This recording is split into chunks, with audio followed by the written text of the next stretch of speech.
Nakomik Tungasugitsi, welcome everyone to Inuit Nunangat. I'm really pleased this morning to be releasing the Inuit Nunangat Poverty Strategy. We're joined by many lovely guests. I want to really thank Minister Alty, Minister Chartrand for being here, Member of Parliament Lori Idlout, Member of Parliament Philip Earle, and we also have senior technical staff from our Inuit regions here who are with us today who helped work on the strategy. Thank you all for being here. It's been a few years of development for this particular scope of work. Poverty is a holistic issue, and we experience in Inuit Nunangat poverty at a much higher rate than the rest of Canadians. By our best measure, there are 41% of Inuit who live in poverty in relation to 11% of all other Canadians. This strategy was building upon work that each of our treaty organizations have done over the decades to reduce poverty, to ensure that there is food security, housing, and education and job opportunities for Inuit across Inuit Nunangat. So we didn't start in a vacuum. We also have inputted and tried to interact with Canada's poverty reduction efforts. But we feel, as Inuit, that we need very specific considerations and a specific game plan for how to address poverty, and this is the result in our strategy. We'll start from just the perspective of what Inuit think about our society, our collective, and living sustainably within our homeland. It first starts with our community. First, it starts with our relationship with one another. And a very ingrained principle within our communities is that we want to create whole people. That's the method that we teach our children. It's the way in which we think about success for our society. We know that people want to be contributing members of society. They want to have connections with family. They want to be able to teach the things that they know so that there is intergenerational succession of Inuit knowledge, but also of happiness, of love, and also of success. The measures that poverty is usually considered, the data that goes into a poverty statement, is only partially complete for Inuit Nunangat. It isn't just about how much people make or how expensive things are to buy. Those are parts of the equation, but we've tried very hard to articulate the entire picture. It starts with just the general well-being of Inuit and the components within it. Within our strategy, we talk about the different types of things that go into the overall well-being for Inuit. And then we also think about the measures that we want to look at. So we worked very hard to create an Inuit-specific market basket measure that will sit alongside the general Canadian market basket measures that we hope we can integrate with StatsCan so that we can have a clear understanding from now and moving into the future about the cost of living in Inuit Nunangat, and then the applicability of a poverty metric on that. Within that measure, there are things that you wouldn't find in the South, such as costs in operation and maintenance for skidoos, or for ATVs, or for boats, which may be luxury items for people in Southern Canada that are essential for us to be able to access our traditional activities on the land. We also don't have roads leading in and out of our communities for the most part. There are only two of our communities that are connected by all-weather road, and those are Inuvik and Tuktoyaktuk in the Western Arctic. So the mechanisms that we have goods and services delivered to our communities is entirely different than other parts of this country, and is exceptional within the global context as well. There are not many other jurisdictions where just about all the perishable food items that are sold in grocery stores are flown into those communities, or that any of the non-perishable items such as building supplies or vehicles, are shipped into communities once or twice per year through our annual sea lift supply. Almost all of the goods that come into our communities flow through just a few ports, so the Port of Montreal being the one that receives the most traffic. The majority of our communities are serviced by that particular port. I give you these examples just to underline how different the considerations for poverty reduction are within our homeland than they are within southern Canada. We also have a history that is very different than most Canadians. We've struggled through colonization, through relocation, and through government policies that have tried to take our identity, our language, and our culture away from us. In doing so, they also, those who created residential school systems and other mechanisms to reach those ends, did not replace that with tangible skills that we've been able to utilize for our well-being, or to be a part of the economy, or to get jobs. The sole purpose was to destroy our culture and society and really our spirit, but not replace it with being able to have some alternative path to success within this country. So we are striving towards that space of self-determination through the land claim agreements and through the type of work that we do at the national level here and through the regional and community levels within our Inuit treaty organizations. It's important to note that this work is very clearly about self-determination as well. One of the key indicators for success for this poverty reduction strategy is the ability for people to make their own choices, the ability for Inuit in communities to be able to have that self-determination on the individual and family level, to be able to decide what types of food they want to eat, what types of educational opportunities their children have, and what type of job opportunities they wish to pursue. It's also important to note that connection is a part of poverty reduction as well. So the indicator, say, of living close to intergenerations within your community, that there are children, parents, grandparents, and great-grandparents who are all within a social unit so that they can all provide knowledge, expertise, care, and also food within that group is a protective factor for us, and it is also a level of success within our society. We look forward to implementing this strategy with the Government of Canada. Nutrition North is a part of the strategy as well, and I know Minister Chartrand is working on revisions to that particular program. We also are working with Indigenous Services Canada and Minister Golnasti to create a sustainable child first initiative, which we hope to administer with the federal government. These are all things that will help ensure that when the federal government spends $1 in Inuit Nunangat and in relation to Inuit or in relation to poverty that affects us, that it is doing so productively and that we are doing it together. We are an outcomes-focused organization. We want to be as practical as possible, but with the most empathy and the most force that we can possibly have. So we look forward to implementing the strategy with our federal partners, with our Inuit treaty organizations, and also with the humans that are a part of this as well. Because the connections that we have to people doing the work also cannot be understated. So thank you so much, Rebecca Alty and Rebecca Chartrand, for being here this morning and for our ongoing conversations on these really difficult issues, and also for members of Parliament who are here with us today. Natan. Good morning, everyone. I'm grateful to be here with Inuit leaders and partners from across the Inuit Nunangat as we mark this important occasion. Thank you to ITK and President Obed for inviting me to participate.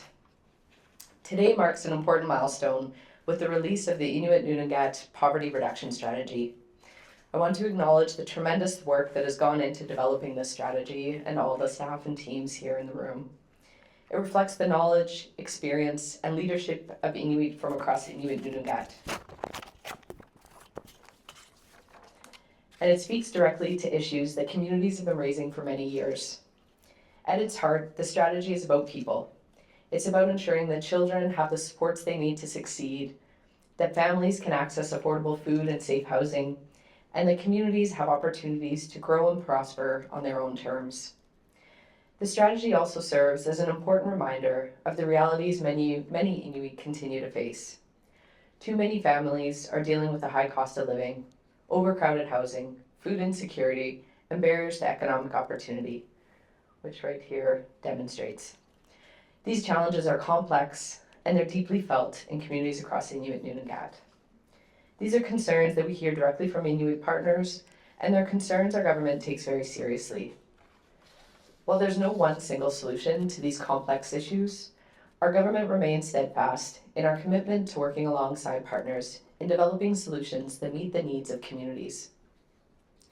We know that early investments can make an enormous difference in people's lives, and we remain committed to making progress on the Inuit Child First Initiative and other supports that help communities thrive. We also recognize that housing remains one of the most pressing challenges facing Inuit communities. Safe, adequate, and culturally appropriate housing is fundamental to health, well-being, and opportunity. As we develop the Indigenous housing strategy, we will keep working with ITK and partners to ensure it meets the needs and realities of Inuit. At the same time, food insecurity continues to place enormous pressure on many households.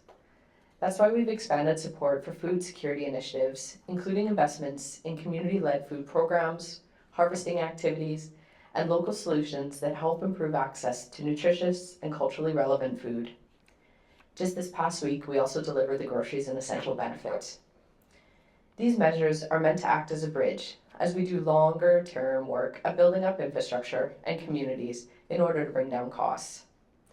We're also investing in areas that help build long-term prosperity, including Inuit-led education initiatives like the $50 million we're providing to support the development of the Inuit Nunangat University. These investments are intended to not only support communities in achieving their own goals, but also creating opportunities for future generations. While there's still a lot of work ahead, we've seen time and again that the strongest and most lasting solutions are those that are led by Inuit and shaped by community priorities. I welcome the release of this strategy and the important conversations it will help advance. As a government, we look forward to reviewing its findings and continuing to work in partnership with Inuit as we address shared priorities and support strong, healthy, and thriving communities across Inuit Nunangat. So once again, I want to express my gratitude to everyone who contributed to today's launch, community leaders, elders, youth, and frontline workers. Thank you to my colleagues, MP Udlat, MP Earl, Minister Chartrand, and thank you all for your leadership, your advocacy, and your commitment to building a better future for Inuit. And I really want to thank President Obed for your leadership. There's a lot of work ahead, again, to make sure that we build a stronger Inuit Nunangat for all. Merci, Joe. So, bonjour, Tansei Ani, Wapanun, Koinadishnikas, Wabashke Mangandu Dam, Pine Creek, Duck Bay, Volgar, Naduchi, Winnipeg, Utane. So, good morning, everybody. And I'd like to acknowledge some of my colleagues, MP Inuit, MP Earl. Good to see you. Looking forward to coming to your community soon. We know the North is a vast geography with many communities, so my goal is to get to as many as possible. So I just want to start by acknowledging the work that I do as an MP. That really helps me understand the importance of this strategy. I'm the MP of Churchill-Kiewit-Muskogee riding, which has 73 communities. It's 3/4 of Manitoba. It has 42 First Nations in it and 19 remote isolated communities that are a part of Nutrition North. And when we think about Northern Antarctic Affairs, it is 40% of Canada's landmass, so it's such a vast geography.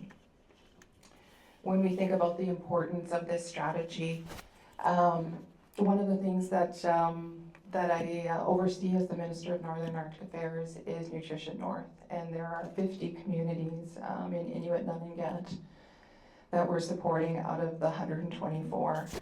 And I'm happy to say that for the first time we held an unprecedented summit in March. We held several engagement sessions, regional engagement sessions, so that we can hear from community members what the solutions are for the North. Because when we think about what those solutions should be, they should come from community. They should come from the people that are dealing with these issues on a day-to-day basis.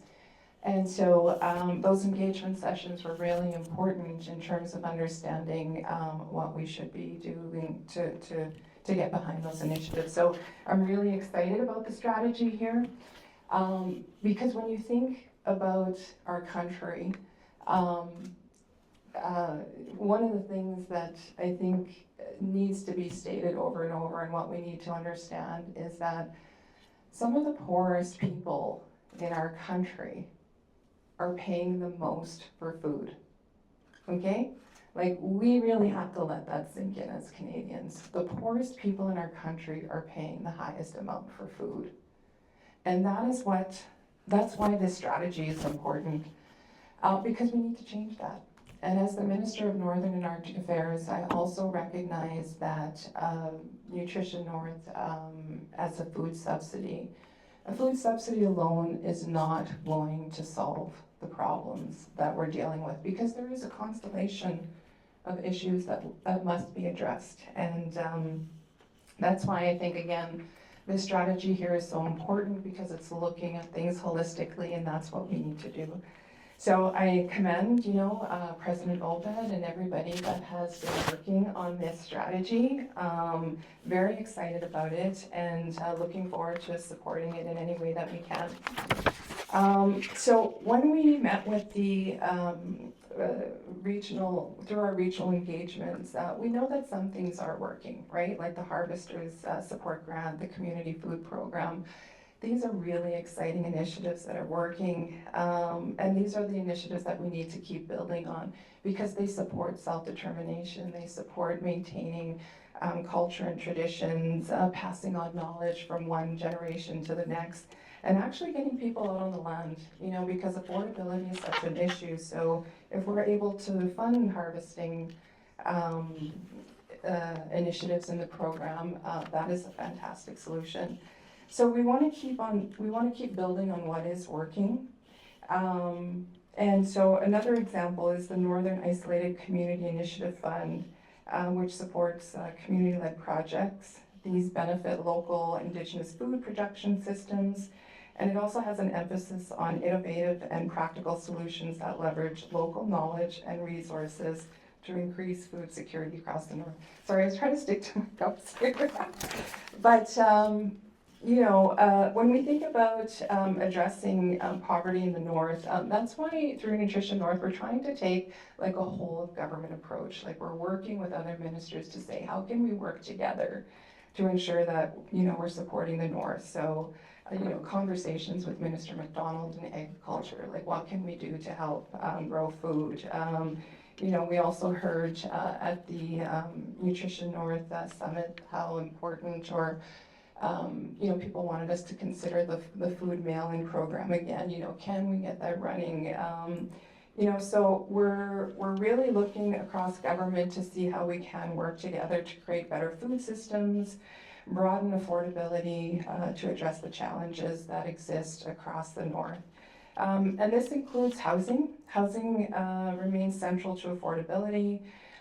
We are making investments. We did announce investments to partner with Nunavut to build 750 homes.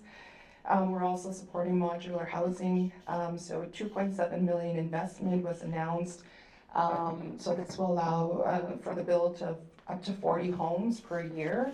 And again, this is supporting Inuit Nunangat in the solutions that they're defining for their communities. Other areas that we're looking at, as you know, we're looking at building in an unprecedented way in the North. So transportation, infrastructure is also a huge part of our budget and where we're looking to invest. That includes the $1 billion Arctic Infrastructure Fund, as well as 41.7 million through the support for the Northern Infrastructure Development Program, and 25.5 million to accelerate regulatory processes, helping projects move forward more efficiently. So really excited about that too, because Northern and Arctic Affairs does support the regulatory processes in the north. And one of the things that I've come to learn really well is that those regulatory processes are born out of the modern treaties. So when we talk about, moving forward in the most efficient way, it means working with the rights holders in the north to ensure that we're moving forward in the most efficient way, but also following the rule of law in the north. And so I think that's really important to highlight as well.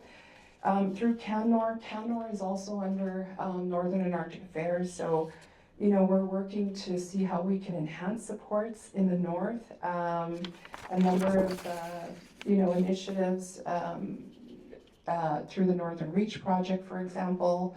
And then just determining how else we can support, getting communities off of diesel. So there's a number of measures that we continue to look at. I know Minister Alty mentioned the Inuit Nunangat University. We've invested $50 million, but I hope that's just the beginning.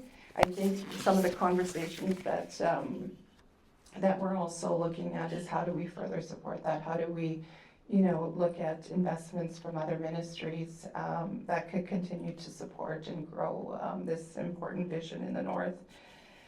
In terms of health, we're also doing the health infrastructure review in the north. We know that the cost of accessing healthcare is huge in the north, so we'll continue working on that. We also have the National School Food Program that is looking to support schools across the province and territories across Canada.